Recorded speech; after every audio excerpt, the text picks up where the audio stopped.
Hey everybody, this is Roberto Blake, and I'm here with Rene Ritchie, the one and only YouTube Creator Liaison. How is it going, Rene? We're here at Camera Camp. Awesome. It's good to be here with you. Yeah, I'm glad that we actually get to talk. You've been a creator for a very long time. You've actually done that with multiple companies, then independently, and now you work with YouTube as their Creator Liaison, interfacing with creators, helping them solve problems. So I've literally got 21 questions if you're up for it. Perfect.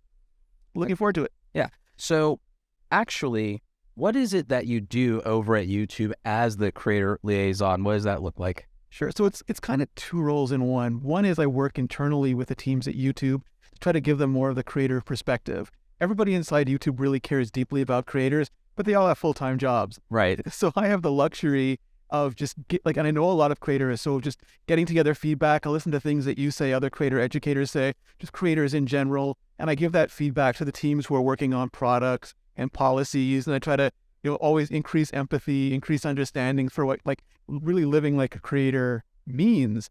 And then the other part is working externally. I get to talk to people like you, but I also get to work with creators and help them better understand YouTube so they feel like less anxiety and have more success on the platform. What does that look like in terms of working with those creators directly, answering the anxiety? What does that look like in terms of results or problems solved? What has that been?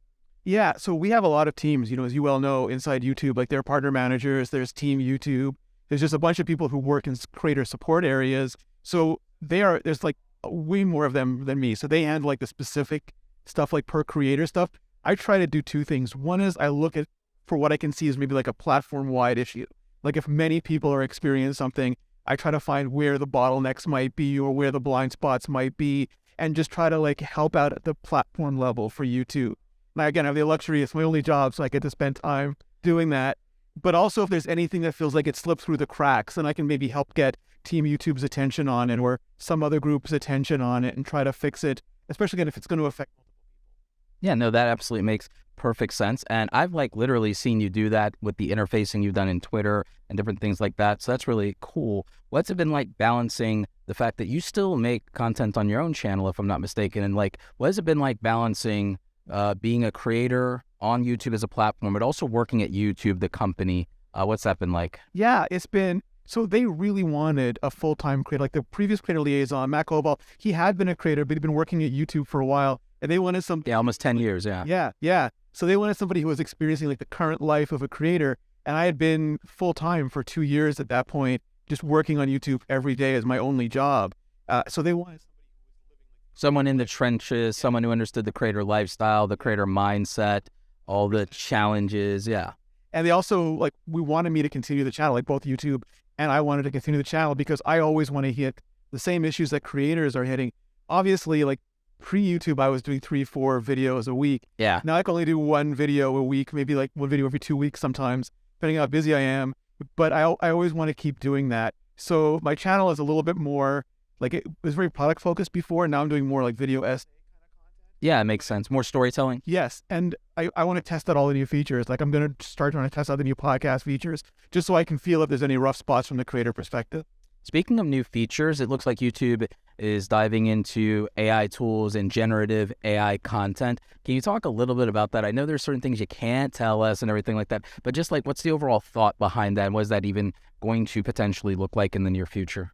Yeah, I mean, Neal Mohan, the new CEO, new head honcho of YouTube, in his letter to creators, he was talking about all the potential when it comes to generative video, things like dynamic backgrounds, we have green screens, we have these other tools, but the ability to have AI generate scenery for you, settings for you, or even things like swapping out your outfit, you're back recording videos, don't look the same. Maybe So would it be generative green screen, instead of me having to film green screen, worry about color casting and stuff like that? It would just remove me from the background, superimpose me on a rendered background? Yeah, I haven't seen any implementations of it yet. I've only heard him talking about it. But that's the theory? Form it would take. Yeah. But I think the idea, the end result is that's what we want.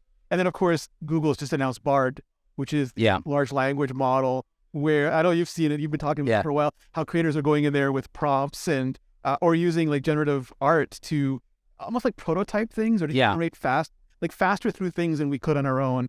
And I'm very optimistic that it'll take the 80% of repetitive, onerous work off of us. writing the same email, like structuring the. Oh, I've already been using it that way. Yeah. Yeah, and then let us focus on that 20% that's truly like creative that only we can. I've been using AI tools to get rid of a lot of my admin work and tasks like that, get much, much more efficient, and to take up some of my marketing tasks. And I can't tell you how helpful it's been. It's made me much, much more productive, and I think that that's underrated. It's also the reason that I use tools like TubeBuddy, for example. It's like, I don't use it for the SEO the way people think, not as much. I was already good at SEO. I use it for productivity and time saving. Like I find that, there's things that you do that are repetitive, like you said, not creative things that waste a lot of time. Let me ask you something. What's been the difference between the companies you've worked at in the past? You've worked at some pretty big companies. You can name them if you want, but you've worked at those other companies. And you became an independent full-time content creator for a number of years, and now you work at YouTube. Can you tell me what that difference feels like, what the evolution of just working in those different environments is like? Yeah, so I did product marketing in startups. Like they were essentially like just creating new products. We didn't call startups back then, but that's what it really was. Yeah. And that was a lot of fun, but it was enterprise. And enterprise is like beige, it's like, it's not that exciting. I love the marketing, but when the iPhone was announced and Android was announced and all the like Palms Pre and all of these things, it was so exciting.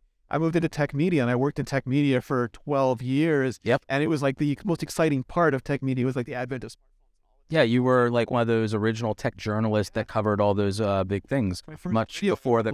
2008 was a review of the first Google G1 Pixel. The first Android phone. Yeah. That came out. And then I did like BlackBerry reviews and iPhone reviews. Yep. And it was great, but like it wasn't really a thing yet. Like it was like early days. And then I worked like really large tech networks, which was great. Like Android Central, iMore, Windows Central, CrackBerry back in the day. And they all had YouTube channels, and it was really interesting. But those were making videos for other people. Yes. So that company got bought out by a giant British media empire, and it wasn't the right vibe anymore. So I went indie, and then the world closed. Yep. As it does, yeah. People started making bread, like sourdough. I just started making videos. So I started a new channel, and I made a video, 3 to 4 to 5 videos a week. I would just wake up, make a video, post it, rinse and repeat. The grind. Yeah. Well, it's the way I stayed sane. Like there was just nothing to do. Exactly, yeah. Like we were in lockdown for a long time, and it let me have like a creative outlet, spend my time, and I loved that. But then YouTube was this opportunity where I felt like it was once in a lifetime to help people at a scale that's just not, you don't often get a chance to do that. Yes. And to help people who really need it. Like there's a lot of creators who are fine. There's a lot of creators, either they're marginalized or they haven't found their voice yet, or there's just something that if they just had a little bit of help, they could get there. And that's just, it's the most amazing thing to be. Yeah, and scaling that is extraordinarily difficult. I mean, that I do that as someone who works in the creator economy, coaching and helping creators, helping them with brand deals and monetization or just overall strategy and workflow.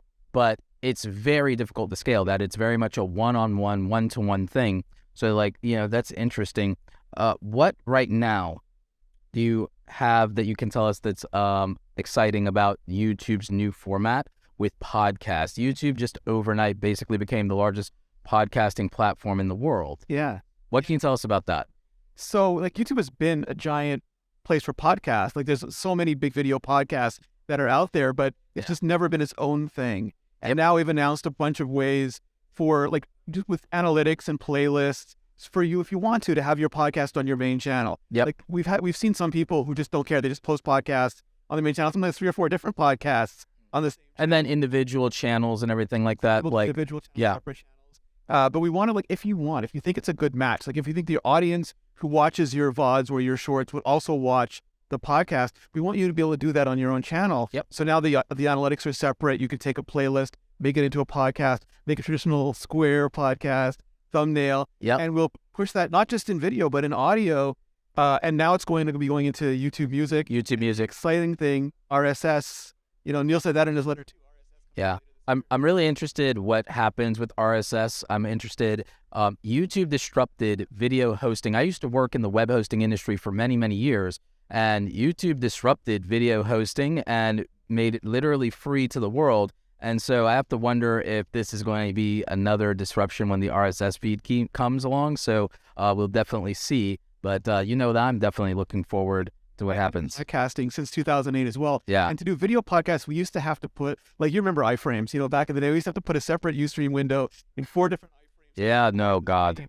In order just to get like 4 of us on the screen at once. Yep. And it was so expensive to host that. Yeah. Prohibitively expensive, and nobody watched it. No, and it was like, so yeah, it was wildly expensive, prohibitively expensive, and the quality wasn't even that good. So and no discovery. Like, I could do a video on the latest Apple event. Marquez could do a video on it, but like if you watched his video, you would never, like, if you listen to his podcast. Sorry, I could do a podcast. He could do a podcast. But if you listen to his podcast, you had no idea I made one. Like, there was no way to move people between content. Yep. Where on YouTube, it's like at an episodic level. If he's talking about something and you're talking about something, that'll be in the sidebar. Yep. It's so big for podcasts. Yeah, it adds a layer of discoverability that just previously haven't existed, and cross-pollination that hasn't existed before, which could also lead to collaboration. And it also means a rising tide raises all ships. But with that kind of thing in mind, with all these new formats that exist, what's your favorite format for YouTube right now? We have videos, we have shorts, we have live streaming, and now podcasting as well. What is your favorite? So I'm going to give you, like, it's hard for me to have favorites because I like different things about different, like... Make you play favorites. But like, I'm a traditional VOD maker because that's all there was on YouTube, and I love making those. But there's something about shorts right now. We're trying to figure out how to tell a compelling story in a short period of time and how to edit it. Like, the editing is so different as well. Yeah. And like and I love animation, and I could never do an animated VOD, but like I have the time to do an animated short, and that kind of thing is really creatively liberating for me. My favorite format right now is live streaming. I really enjoy the engagement, the connection to the community. It's one of the best monetization opportunities in the platform by far. One of the best opportunities to promote your own products, like I do with the YouTube Starter Kit, Brand Deal Starter Kit, one-on-one coaching, stuff like that. But also it's really great for sponsors as well. But it also allows you to repurpose to all the other formats of YouTube. A live stream can be a podcast. A live stream can produce video on-demand VODs, and a live stream can produce shorts clips, which we've seen. So the thing is, I like live because it gives you the option for everything else. And so I actually think it might be the strongest format on the entire platform. Do you differentiate between live and podcast, or do you think there's such a big overlap? They can be, because, I mean, this isn't live, but this will be a podcast. So there's that aspect of it. I probably could have made this live, but there's like so much that could go wrong with it, with like having to be on Wi-Fi without Ethernet cable. It's like, it's bad enough I'm having to use 3 cameras and hope that nothing goes wrong. So, doing this live by myself without a producer is like no bueno. So I do think there's a difference between the two. I think there's a lot of overlap though. I think there's a lot of cross-pollination between them, like we said. So, that's something I've been thinking about. When it comes to YouTube right now and podcast, for example, it makes me think about this other feature that we've seen roll out on bigger channels. You told me personally that it's rolling out to more channels, not just the Mr. Beast of the world and so on and so forth. So I'm interested about the implications not only of podcasting, but the fact that on top of the podcasting, YouTube's going into, audio dubbing in terms of you being able to swap audio tracks, very similar to how you could watch, Netflix in any language in the world. They'll pick up user preferences. So as long as there's an audio track available for another language, it can be swapped in. And Google has its, is it allowed? Yes. Allowed. Yeah. So Google has that, which I believe will be free once it tends. I don't know, but Google tends to. Yeah. Don't quote me on that part. Yeah, but basically it's an AI that can dub you in multiple languages. And it'll sound like you. So that's the interesting thing. There's other competing products out there like Dubverse that does that. It charges money. It's like, it's like kind of expensive, but if you're a full-time YouTuber, it might be affordable. But with YouTube's ability to do that, I could have a podcast and that podcast could exist in multiple languages, couldn't it? Yeah, absolutely. Look, Allowed it's in beta. It's rolling out. They have a few languages. They're working on more languages. But the concept is basically you upload a video and you can dub it before you upload it if you want to. You can also add other dubs later on if you want to. But it's making that content available. Like, there's a stat like Mr. Beast loves putting out that like 10 to 20% of people in the world speak English. Exactly. You're limiting your audience to 10 to 20% of the world. Whereas if you make these other languages available, even if it's just a few other languages, you get such a bigger potential audience for your work. Well, the two biggest channels in the world are Set India and T-Series, and that's because the population of India is significantly larger by multiple magnitudes than America. I mean, it's like, I think it's like 7 to 8 times as many people as America, let's say. It's pretty substantial. America has over 300 million people. So that's a big population to not be reaching with your content if it holds any value for even a small sliver of that population. One of the biggest languages on YouTube is Portuguese. The Brazilian creators are crushing it. America is not bilingual, but it's getting close to where it might as well be in terms of Spanish. So there's a lot of opportunity with this. What I think is interesting, though, is because of the audio component of podcasting, and then how this lends itself to that, because that's not something other podcasting platforms offer, is the multilingual aspect and the reach. So that's different. Then combined with monetization, that becomes really interesting very quickly. And then it won't just be for podcasts, just to be clear to everybody, it won't just be for podcasts. It'll be for shorts, it'll be for regular videos, so on. So I assume it'll be for shorts. It's currently VOD only, but like looking at the history of YouTube, Yeah, no, it makes perfect sense that it would reach those other formats as well beyond VOD only. So very interesting stuff there. And that one, like, again, this is AI taking over. AI is taking over everything. Just to be clear, like, you can also use human dubs if you want to. Like, that's fair. Jimmy has like the Naruto voice for his Japanese. Yeah. So like you can totally do that. And the cool thing is, it'll automatically pick the track for your language setting. So if you have if you watch YouTube and you watch it in Brazilian Portuguese, and there's a Brazilian Portuguese track there, it'll just work. Like, you don't have to think about it. But then you can go in and switch tracks if you want to as well. No, that's talked about, like, maybe in the future there'll be commentary tracks. Ooh. If you want to go look at one of your old videos and add commentary onto it, or maybe there'll be atmospheric tracks or clean and explicit tracks. Like, they'll have a lot of possibilities. Okay, yeah, no, that does have a lot of implications and a lot of possibilities. So that's fascinating. Let's switch topics really quickly. What do you feel is like the most interesting part of actually working at YouTube? Is it being able to see these things as they happen, or what's the most interesting part of being at the company? The amount of passion that people inside YouTube have for creators. Like, I know there were people at YouTube, like, we've met people at YouTube before I was working there, and they care about creators, but there are so many people who care so passionately about creators, and so many different kinds and groups and cohorts and of creators. Like, you'll mention something and they'll go, oh, no, but that would adversely affect this group of creators. Like, I didn't even think of that. That's an amazing perspective. And because there's so many people working there and they care so much, that, like, it creates a much more thoughtful, well-rounded product, I think, eventually. No, that sounds great. And it's like, and see, that's the side we don't get to see. If you don't get to go to the events, I get to go to the events, you get to go to the events, and now you work at the company. I get to connect with people like yourself and other YouTube employees. So the thing is, I know that, and I try to tell people that wherever I can. You've seen it on Twitter, but a lot of creators, if they haven't personally experienced it, they don't feel it. But a lot of the creators who do experience it, they don't speak up a lot of the time. I don't know why that is, but a lot of creators absolutely know the good work that happens at YouTube. They know that people care about creators, but all you hear is so much negativity. Well, I mean, I guess that's just Twitter, but the reality is, it feels broken, like you're frustrated. Your initial reaction, we're all humans. Your initial reaction is like, why isn't this working for me? Yeah.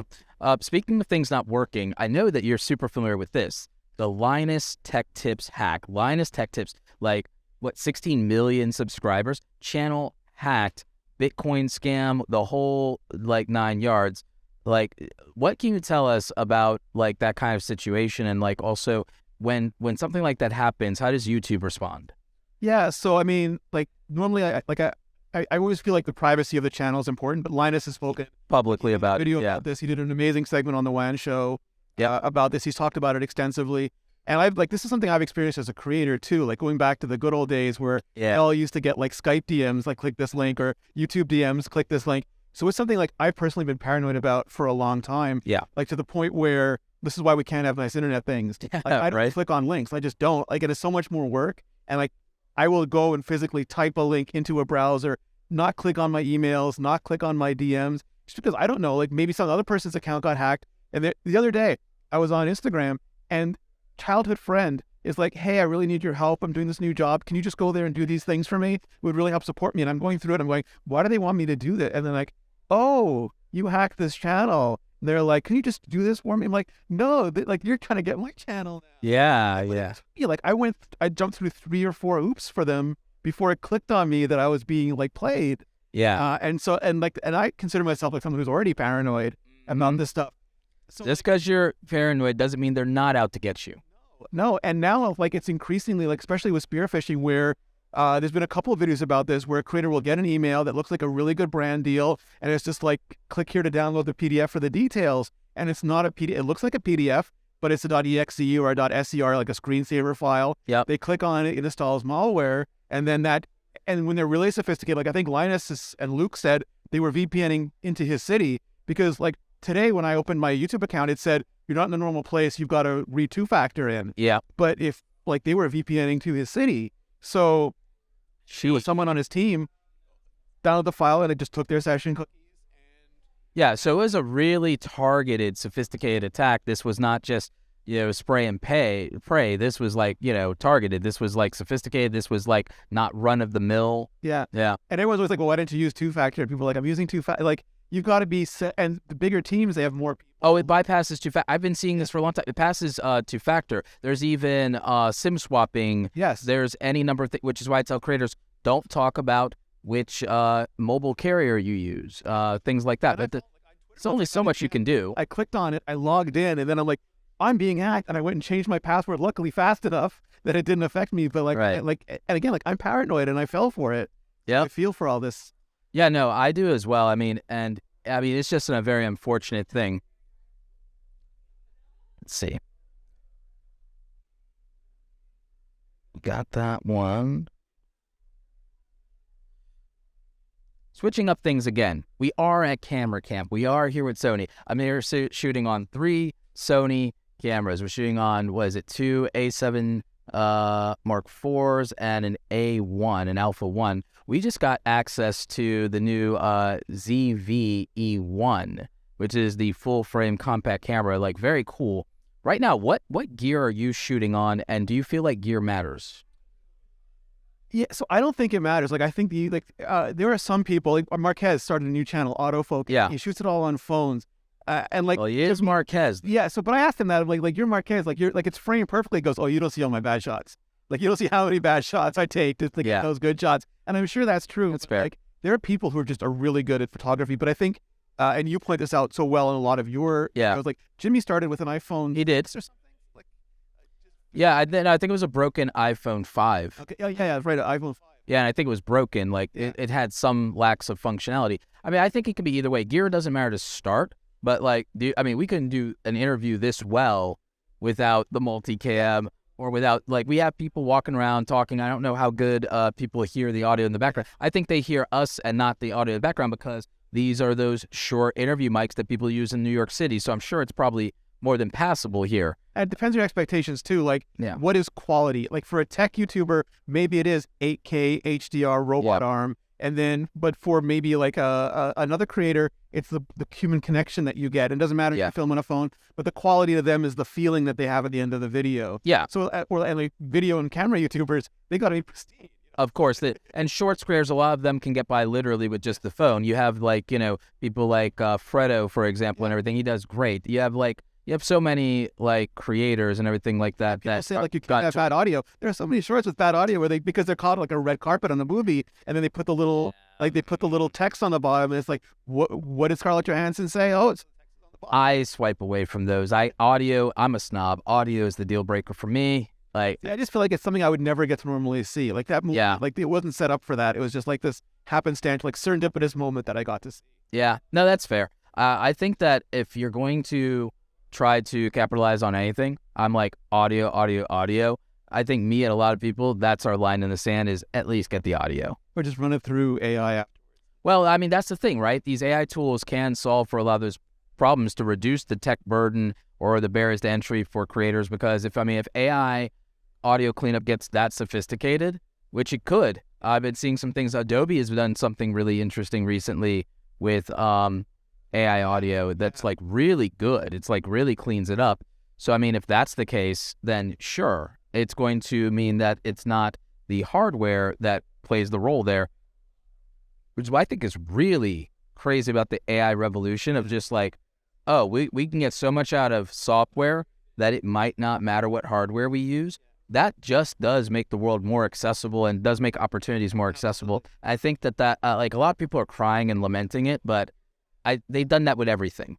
Taking fire from the Mount Olympus and giving it to the peasants, that's the way things work, though. Like, technology becomes democratized. Fair enough.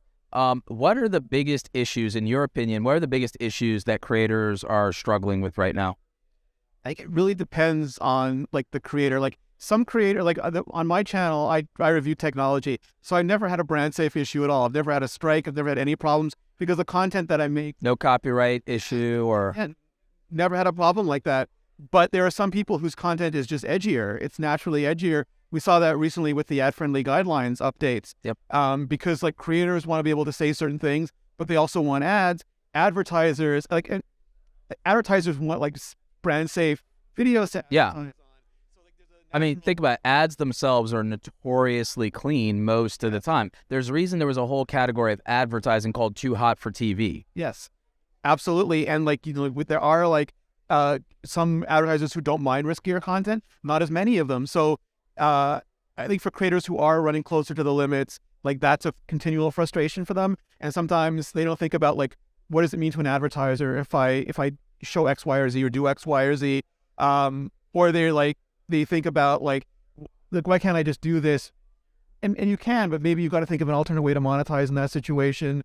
Or maybe you make a decision like filmmakers. Do I make an R-rated movie or do I make a PG movie? What's my audience for the R-rated movie? What's my audience for the PG movie? And, like, advertisers have agency too. Like they care about where their ads are. And it is their dollar at the end of the day. And it's got to work. I think, like, one of the hardest and one of the best and hardest jobs YouTube has is balancing the needs of advertisers, viewers, and creators, because viewers have agency too. And there's certain things that they want, like, from the platform. So, like, that's like Neal level responsibility. Yeah. Nothing that I come anywhere near. Yeah. But you get to see it. Yeah. But I think that's one of the things that YouTube has to do. And maybe not everyone is happy all the time, but I think it's made an incredible environment for creators to succeed.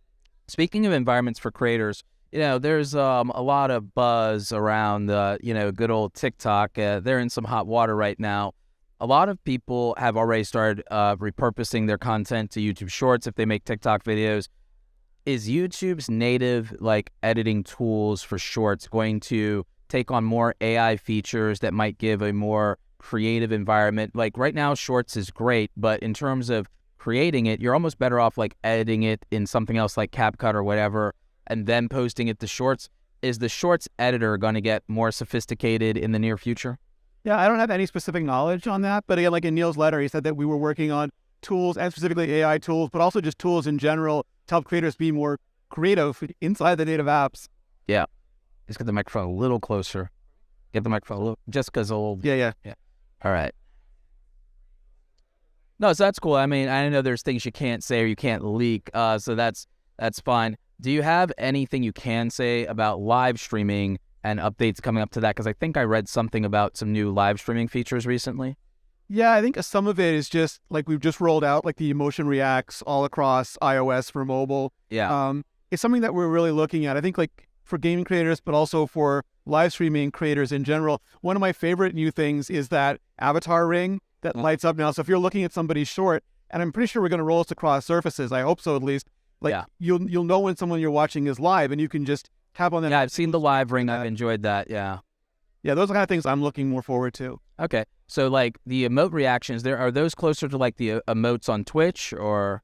Yeah, like, you can, like, there's like a set of 5, I think. You can open them up and then you can just tap them. Yeah, I think I've seen that. And we did an experiment with Ludwig with multi-language audio on his chess boxing stream. So I don't think we've done any more since then, but I like that we're looking into that as well. Okay.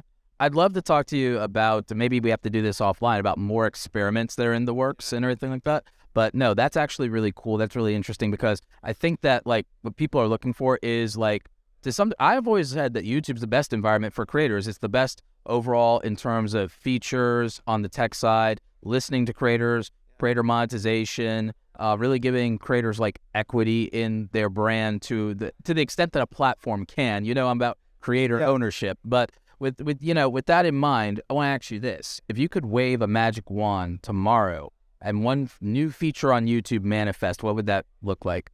Oh, wow. That's a hard question.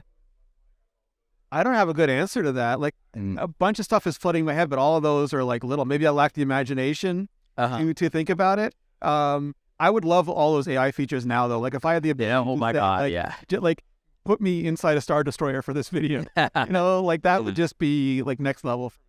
No, I think that would be a big one. I would want to. I don't know what it would look like exactly, but I would want some more sophisticated custom live stream tools native in YouTube that would feel like having a production green room. I would want a production green room in the back end of YouTube for live streaming, and I think that would be like massive. And I think it'd be very a competitive advantage for YouTube. That'd be very difficult to compete with, and I think it would be kind of an extension of like what you guys have with the basic YouTube editor. I would also probably want to make a very sophisticated YouTube editor. I know that you guys aren't competing with Adobe or anything like that, but it's like ByteDance made CapCut. They also own TikTok. I'd like to see the YouTube editor get to a point to where it makes that irrelevant. I would like it to compete directly with that, directly in platform. I feel like you should be able to go to YouTube specifically and do everything you would need to do as a creator right then and there in the dashboard, the interface, or on the app, and know that you'd be satisfied with that, even if you don't need a third-party tool. I think the third-party tools offer a lot, but I'm saying as far as a baseline, like make a lot of the very, very free stuff or the cheap stuff, make it irrelevant and really eliminate all the barrier to entry for competitive creation from day one. That's what I would want to see. All right, I'm going to pass that along. Yeah, that's my magic wand. My magic wand is like make CapCut irrelevant and like give us like a live green room dashboard type situation. Yeah. I thought you'd say something like, let me just like reprompt to regenerate like a Star Wars movie that I could then, you know, put in. Now, if I'm going to go that far, I'll just make the next Star Wars. Nice. Yeah. It's like Darth Roberto, hey. Sith win. Yeah. The Sith, for real though, like for that's my, like, I would do an entire Star Wars trilogy where the dark side wins. Like, that's just what I would do. It'd be a more interesting story. It's more compelling. And the thing is, it's like, you know, it had to have happened at some point. Yes. Because there had to be a reason for people to come and fight back and, like, you know, and for the light side. So, like, what did they overcome? You have all these other stories where, like, oh, and there was the 10,000 years of darkness. Can I see the 10,000 years of darkness, please? Come on, it's the more interesting thing. Let me see it. Show me the 10,000 years of darkness, right? So speaking of like the dark times, with all these creators, there've been a lot of creators that have been experiencing scam sponsors, all kinds of stuff. Farouk is video bombing us right now, which is fine. But like, there's all these different things going on in the ecosystem as far as sponsors. Whether they are outright scams or they've done something to damage their own reputation or credibility. Like, what do you think creators could be doing differently to protect themselves from being in a situation where they end up taking, actually to a large degree, like more backlash and more damage than the people who actually caused the problem? What could creators do? Like, again, speaking only for myself as a creator, that was hard for me, especially because when I first started doing sponsorships, it was brand new to me, and I'm the opposite of you. I'm terrible at business. Like, I'm just not good at communicating. I'm not good at selling. I'm not good at any of those things. And maybe I'm overly cautious, but like it's the same thing with like I don't click on links, is I don't check it. So I do things like I check with other creators. I talk to them. I personally, like, using the Marquez octopus analogy, people complain that I don't, like, all this time, like, why don't you have an editor? You should hire an editor, Rene. And I like editing. I really love editing, but I'm terrible at business. So I hired like a business manager and I let them do that, and they vet all that kind of stuff. And I know it's not realistic to some people, but I think like if you're a great editor, maybe your first hire is an agent or a manager, or maybe like the same way you invest in YouTube coaching or strategy, like you invest in like sponsor coaching or strategy. Yeah. You make a peer group, like a mastermind group for your thumbnails and titles, a mastermind group for your sponsorships and your stuff. Yeah. There's some great agencies out there, like Space Station Integrations, but agencies like can't catch everything. You know, there was an agency that was working with the finance YouTubers and they couldn't vet these things. But to be fair, I think in some of the situations, it was like a bigger deal and everything. If you're talking about the crypto thing, I mean, congressional things that require congressional hearings, in my opinion, are above a YouTuber's pay grade. Yeah. I mean, that's technically for the courts to decide, but I just think like a little common sense goes a long way on the viewers' side as well. With, these things, take it with a grain of salt. Don't count on a creator to do all your research for you for a financial decision. But I do think it's hard to vet. I think that people forget that most content creators aren't business people. And I think their answer is, well, then don't take brand deals. AdSense should be enough. I think that's ridiculous. I think that, people can only say that from a very easy for you to say position of, because they're not doing the job. But that's just my thought on it. Yeah. Let's see. So we talked about the fact that creators are struggling in that way. What are some other things creators might be doing that might be hurting their channel that they're not aware of? I think one of the biggest things I've noticed, and you're going to laugh because you've known this forever, is just how much myth and misinformation is out there. Like how many things creators just become part of the community that end up hurting. You mean superstition? Like believing in view to subscriber ratios? Well, things like that. Also, I have to post at a certain time of day, or if I do this, it'll damage my channel, or if I do or this thing is making my videos not perform well. And some of them by themselves, you hear them, and it's just it's almost like I stamp my foot and it's raining. So okay. Therefore, what are some of those myths and misinformation that just need to die right now? One of the most often is you have to post at a certain time. I keep saying that. I think because we also we have that thing there that shows you when your audience is around, but that's meant to set expectations. It's if you do post in the middle of the night, you won't get the velocity because people are sleeping, but they'll watch just to help when they wake some up. Common sense of hey, don't just post this video because it's done. Post it when if most of your people are on the East Coast, it's don't just post this at 9 o'clock when you're done. They just worked all day. They're going to bed. But at the same time,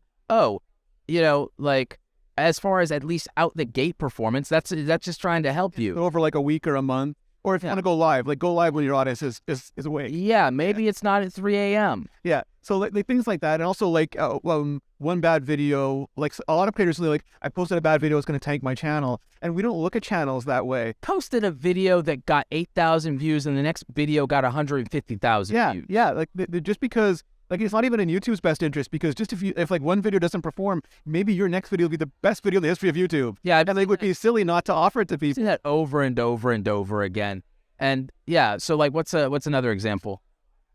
A lot of it is just around, I think the algorithm being this boogeyman. And I felt the same way. When I first started, I didn't understand it. I thought it was a machine. Mutual friend, Todd, explained to me about, don't think about the algorithm, think about your audience. But I think it's really easy when something is you don't understand it. It's just it must be the algorithm. But so it's a way to get out of accountability. I keep telling people all the algorithm it's a computer system. You might as well think of, I'm dumbing it down. It might as well be a database. This database doesn't control your life. All it's doing is measuring user behavior and reacting to it. If you anticipate user behavior, then guess what? You won't have to worry about reacting to it the way that this algorithm is, because you're ahead of it. So if you understand your audience better, we keep saying the creator that understands their audience better will win. And that just means that instead of trying to be reactive, amateurs chase trends, okay? Professionals anticipate trends, and the masters of the universe create trends. That's how it is. And I think that just worrying about the algorithm is amateur hour. You can understand it, but I think it's pretty simple. Let me see if I can explain the YouTube algorithm. Yeah, please. And you tell me if I'm right. Okay? So the algorithm is responsive. If I don't click on a video, then YouTube is determining to some degree that maybe I don't care not only that video, but maybe not that topic, that thing in general as much. And then if I click on something else, it says, well, you clearly care about this more than that. So I'll give you more of that and see what happens. And if you click on more of that, I'll keep doing so. But if you decide to switch or change up, then okay, I'll have to try to figure you out again as a user, Roberto. So the best thing someone could do is know what I will click on, in terms of a topic I will care about and why I will care about right now on this timing. So get timing and topic right. Okay, know what thumbnail will draw me in versus what thumbnail will repulse me, dress for the job, dress to impress and everything like that. It's not interesting. Exactly. Be interesting, be exciting, be entertaining and everything like that. Be attractive. Do something draw me in, and then a title that is relevant to me that says, this is for you, Roberto, or this doesn't exclude you, Roberto, or hey, Roberto, aren't you mad about this? And don't you want to tell me in the comment section? You have to click on the video to do that. Like, draw me in, bait me, right? That's why it's called clickbait, bait me in. So then that's measured in click-through rates and impressions. That's that part. Then quality is viewer enjoyment, viewer satisfaction. That's measured by retention and watch time. If I leave a video before the first 30 seconds, it's a signal to YouTube I didn't enjoy it. So like, it didn't match your expectations. Or it didn't match my expectations, exactly. So then, but if I watch the video all the way through, it's very clear that I enjoy this. Maybe I enjoy this creator, maybe I enjoy this subject matter. If the creator makes more of that subject matter, then I'm more likely to see it. And if I respond to it again, then that will keep doing. And maybe it'll be preferential toward that creator to me. If I'm satisfied by that creator, YouTube will assume and give that creator preference because I'm satisfied and I've proven that, right? There's a likelihood that you'll enjoy more of their... So get me to watch the video as much as possible, almost all the way through, and get me to watch more videos from you all the way through. And then YouTube will favor me and you in terms of our relationship, like Bumble, and say, hey, we're a match made in heaven. Like, that's the answer. Get me to click, get me to watch the video all the way through, get me to watch more stuff. That's the simplest version of the YouTube algorithm, right? Yeah, 100%. I think the misconception is that YouTube pushes videos for creators, where what it really does is pull videos. It matches videos to viewers. It's like saying, hey, Roberto, you like these kind of videos. You want to date these kind of videos, not these kind of videos. So we'll give you what you want. Yeah, so like when you go to, like when anybody goes to YouTube homepage, we pull the videos that we think's the highest likelihood that they're going to choose one and enjoy it. Yeah. Like the only slight thing on that is like maybe like you go there and Mr. Beast has put up a new video, or Justine, and like you see that, immediately lock on it, you click on it. We don't just throw out the other videos on the page. Yeah. They'll have more opportunities to get your attention. So it's not like, oh, like I had my... I've seen a video that I didn't click on cross my path 12 times before I decided to click on it. That's why your impression to click-through rate, it might feel a little low, but that doesn't indicatively mean it's a bad thumbnail, bad title. That could be a matter of timing in the space as well. So like that's a real, timing's a real thing, and we have to accommodate that to some degree and know when the best time to post a video is, not in terms of like 5 a.m. versus 9 p.m., but in terms of even seasonally, like what's going on right now. Oh, this is like, maybe I catch this wave, maybe I get ahead of it. That's why sometimes first mover advantage matters. Your previous point, like if it is off season, what is my counter? Like, in terms to get really tactically smart about this, like what is do I not post when the World Cup finishes, or do I know what people are hungry for right after the World Cup finishes? Yeah, or do I compensate in my views since I'm paid on my monthly views?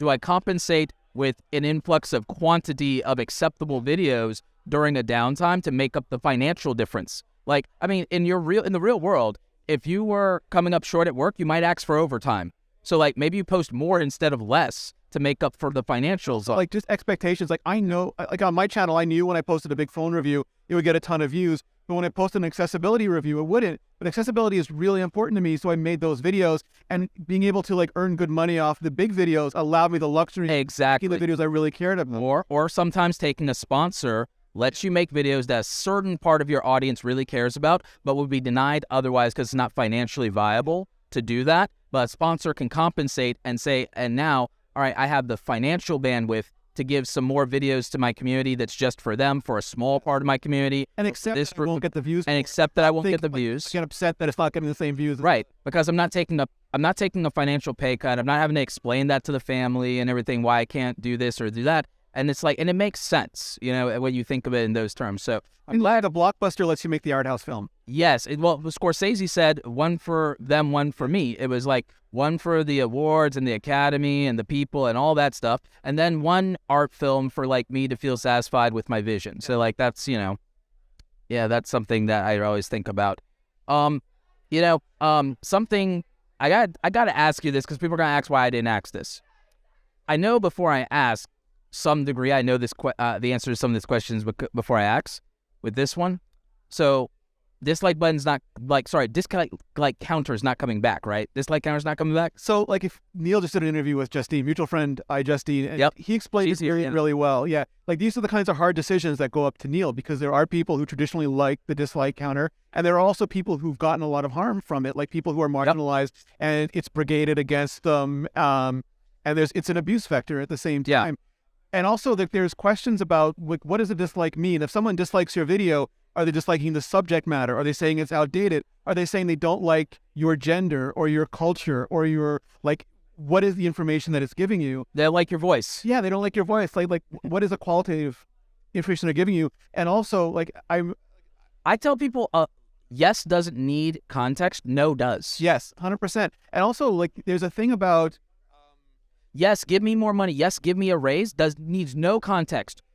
No, you're not getting more money. You're not giving a raise. You would want to know why. You would need context on that. 100%. And also, like, we should not be surfacing bad videos to you. Like, if we're doing, like, if Todd's doing his job, like, we should not be surfacing bad videos to you. Same with the search system. Same with Todd, the algorithm beaupre. Yeah, like, you should not, like, it's our job to make sure that you get the best videos. But the other thing is, if a video was being brigaded, you would have a huge negative, like, dislike count, and it might be a great video. And then that was causing people not to watch it. So some of the outcomes that we've seen with the dislike counter is that people aren't watching videos they're dissatisfied with more, but there are videos that are getting a chance that maybe would not have had them. Well, I've known people who've been brigaded unfairly, and like as a friend was asking another mutual acquaintance of mine, is like, dude, for like the way you were getting brigaded, I thought you committed a felony or something like that. What? And like, people just didn't like your opinion? What the hell, man? Like, and sometimes, like, sometimes it's just what they are, not even who they are, but what they are.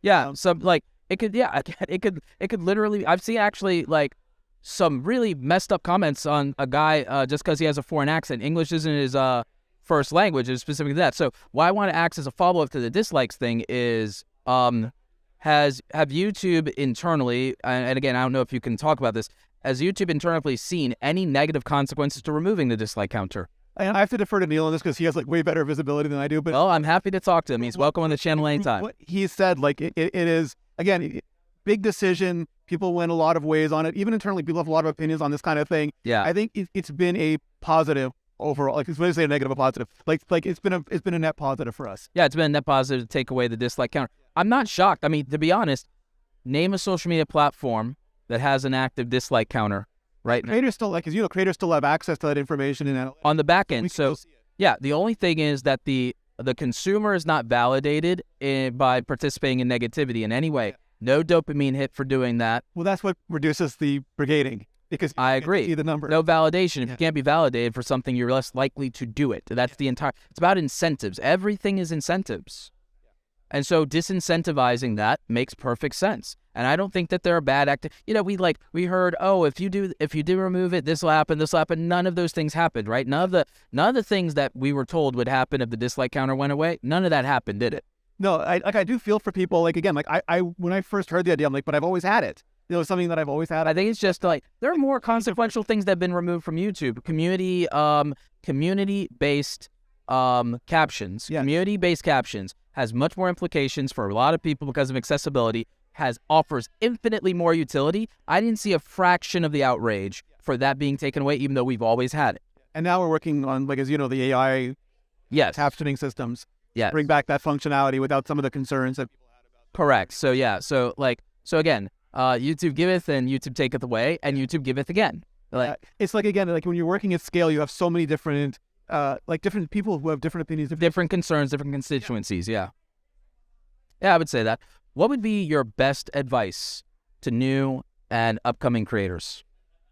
I'm going to repeat back what you said, and that is, start making videos, try the things that you like, things that you know that you can stick with, because like if you make a channel that succeeds and you don't enjoy making the videos, you're not going to get very far. So try a few things, experiment, make a bunch of videos, see what takes off, and then once you start seeing those audience patterns, double down on them. Once you figure out what your audience loves, give them more things to love. I agree with that 100%. Last thing here, what do you think I could do to help creators more? What can I do to help creators help the community more? And I think you're doing a great job. Like, my thing with you is always like, just give me more Roberto. Okay. I will try. I will try to. That's healthy. Like, yes. No, I'll try to maybe outsource the editing, make some easier formats. I've been going a little overboard on the editing, so I can get back to just delivery and like calm down a little bit, because I found it didn't move the needle on retention as much as I thought. So like mutual friend Matt Koval put up this video saying like, does like B-roll and fancy editing matter? And I thought, just as like an experiment, because like right now my time is super limited. Yep. And I haven't handed off editing. I was doing a ton of B-roll. It was taking me like days to make all these fancy edits, and I got all like Hayden Hillier-Smith with like the music and the cuts and the motivation. I made this timeline I'm so proud of. This is like absurd timeline. Making videos with like no cuts, like no B-roll, nothing fancy at all, and the retention was still like 60%. Yeah. And I'm sure like like Mogul Mail and like Penguin. Yeah, Penguin Zero Charlie, Moist Critical, yeah. That's the kind of like the low font. No frills. Yeah, and it's still like performs massive views, millions of views on you. And I did it in part because I wanted to work on my presentation skills. Yeah. Like in holding people's interests. But like there are all these different levers that I'm seeing that from my live streams. I'm seeing it's like, oh my God, there's no editing here. Yeah. And it's getting better views than anything else. My live streams are getting like 20, 50,000, 100,000 views with no editing. And I'm like a 4-hour stream. Yeah, I'm like, and like people, short attention spans, YouTube short attention spans, TikTok, short attention spans. I'm getting massive views on 4-hour live streams. It's like there are people out there who will value just you spending time with them or giving them the right information or joking around with them or whatever without the massive Mr. Beast style editing. We've seen that with comfort content too. Yeah. I have no interest in carpentry or leatherwork, but I will watch like a long video. So I'm not even talking, but just like making furniture, making belts. I like watching the wilderness videos and the building the log cabins. The comfort, cozy camping. Like it's just like, and they do millions of views for hour-long videos. Yeah, the glamping videos, the glamour camping. Yeah, glamping. Yeah, all kinds of stuff. I actually had a client who does some of that. So yeah, no, I mean, great stuff, Rene. It's always a pleasure to talk to you, my friend. And everybody, make sure you're also checking out, we're going to cut this up in the clips as well. Make sure you're checking out the podcast on everywhere podcasts can be found, including YouTube. And we'll catch you next time. Stay awesome. Bye.